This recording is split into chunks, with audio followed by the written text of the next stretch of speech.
Mas, yang disampaikan oleh Pak Presiden ya bahwa tantangannya kepada negara berkembang saat ini sangat besar ya. Normalisasi kebijakan di negara maju, terutama di Amerika Serikat akan dilakukan secara front load.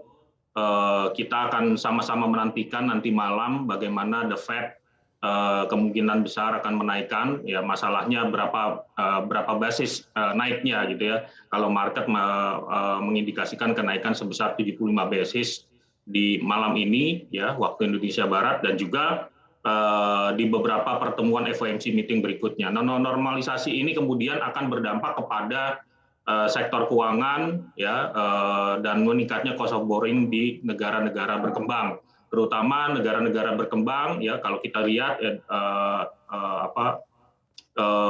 yang masih pulih dan kemudian kemarin juga tentunya masih butuh ya borrowing ya. Nah, ini akan meningkatkan cost of borrowing ke depannya. Nah, yang berikutnya tentu saja adalah kenaikan dari harga-harga pangan ya, harga energi dan harga komoditas. Nah, kelebihan dari Indonesia adalah Indonesia merupakan negara penghasil komoditas utama yang digunakan oleh dunia. Jadi ada faktor yang memang menjadi tantangan, tapi ada faktor juga yang sangat positif berdampak kepada perekonomian Indonesia. Jadi kalau kita bandingkan dengan negara-negara yang lain, ya negara-negara developing countries yang lain, tentu saja negara Indonesia memang memiliki posisi yang jauh lebih baik ya. Tadi karena memang kita adalah negara penghasil sumber daya alam, terutama dari sisi komoditas.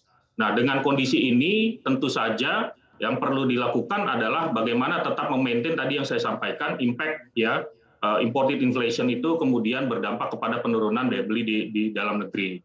Bayangan kami recovery ini relatif on track di perekonomian di Indonesia. Dari sisi konsumsi kita terus melihat Mas Gibran, dengan leading indicators kita ya, dengan big data analisis kita itu terlihat bahwa spending ya itu udah relatif membaik. Bahkan kalau kita lihat secara spasial, misalnya di provinsi yang tadinya mengalami dampak yang paling besar, misalnya di Provinsi Bali dan Nusa Tenggara karena pariwisata dibatasi, sekarang udah perlahan-lahan udah recover. Jadi kalau angkanya di indeks kami itu di pertengahan tahun lalu masih di kisaran 40, sekarang udah beranjak ke 70 bahkan ke arah 80 indeksnya. Memang masih di bawah indeks di pre-pandemi, tapi tren yang membaik ini tentu saja memberikan harapan ya bahwa recovery di Indonesia ini tetap terjadi di 2022. Ini yang menjadi alasan kami ya masih mempertahankan ekspektasi proyeksi pertumbuhan ekonomi kita di 5,17%. Jadi kita tidak ikut memangkas karena kita masih percaya bahwa recovery dari sisi konsumsi karena didorong oleh tadi recovery di harga komoditas yang terjadi di beberapa provinsi itu bisa mendopang pertumbuhan ekonomi Indonesia di 2022. Jadi kalau kita bandingkan apakah impact-nya akan besar, memang kalau buat Indonesia relatif minimal, tapi kita tetap perlu berwaspada karena indikator-indikator ya dari volatilitas dari perekonomian global itu masih akan sangat besar ke depannya. Demikian, Mas. Ya, Pak Andri, kalau The Fed ini lebih agresif begitu menaikkan suku bunga acuannya di dini hari nanti 75 basis point, apakah Anda melihat agresivitas dari The Fed ini ke depannya masih akan terus berlanjut untuk menormalisasi kebijakan moneternya, dan seperti apa juga nanti akan tercermin kepada kebijakan Bank Indonesia kalau 75 basis point dinaikkan oleh The Fed? Singkat, Pak Andri. Ya, jadi memang sudah diprediksikan oleh market ya bahwa Fed Fund Rate itu akan dinaikkan secara agresif atau front load di tahun 2022 ini. Kalau kita ambil saja ekspektasi market yang paling bearish itu 75, 50.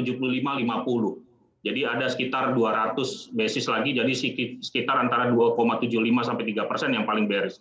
Tapi kalau kita ambil mid-nya 2,5 sampai 2,75% Fed Fund Rate di akhir tahun 2022. Dan kemudian naik lagi di tahun 2023. Nah, artinya memang ya suku bunga acuan global ini akan relatif terus tinggi. Nah, di Indonesia sendiri kuncinya ada di angka inflasi kita. Kalau misalnya kita masih bisa menjaga angka inflasi yang relatif stabil, ya katakan stabil itu masih di range Bank Indonesia, kemungkinan kalaupun Bank Indonesia menaikkan ya di akhir tahun, kemungkinan tidak akan one on one ya dengan kenaikan dari suku bunga acuan The Fed sendiri.